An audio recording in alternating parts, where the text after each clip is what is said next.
Bien, Abdel, qui est avec nous. Bonjour Abdel. Bonjour. Alors, un... monsieur, monsieur, vous avez ici un gilet jaune.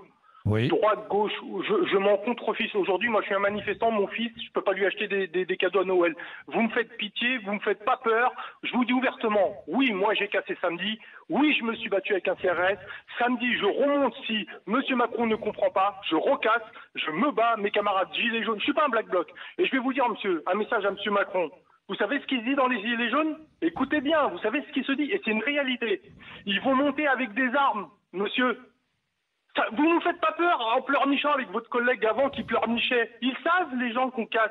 Ils savent qu'on brûle. Je ne suis pas un black bloc. Vous ouvrez bien vos oreilles. Je suis un gilet jaune qui crève. Monsieur, je suis l'employeur de monsieur Macron. Vous savez ce que ça veut dire, employeur de monsieur Macron?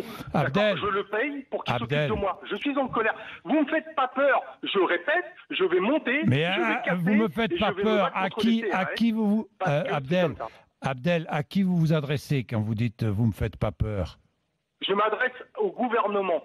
Je m'adresse à ce monsieur qui arrête pas de dire aux Français, regardez, ils cassent, ils font ceci. Mais ils le savent qu'on casse. Et ils veulent faire croire que les gens qui cassent veulent faire croire que c'est uniquement les Black Blocs. Non, j'ai parlé avec des gilets jaunes. Vous voyez là? C'est des gilets jaunes, ça, monsieur, que vous voyez là. En colère. En colère. C'est pas que des Black Blocs. Vous regardez RMC Découverte, j'imagine. Abdel. Donc, vous êtes gilet jaune. Vous êtes employé dans quel domaine? Je suis chauffeur. Vous êtes chauffeur dans une entreprise privée ou publique? Privée. Privée. Combien gagnez-vous par mois? 1300.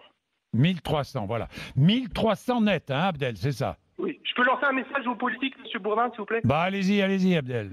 Je demande à un politique, M. Bourdin, qui vous emmène ses factures de l'année. Je veux voir les factures de l'année d'un homme politique. Je vous ramène les miennes.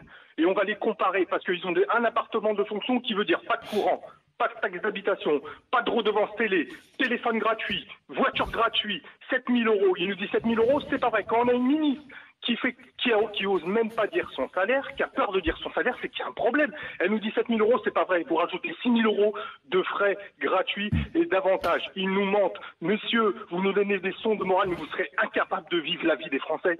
Vous êtes incapable de vivre la vie des Français. Vous rejetez, Abdel, vous rejetez tous les politiques?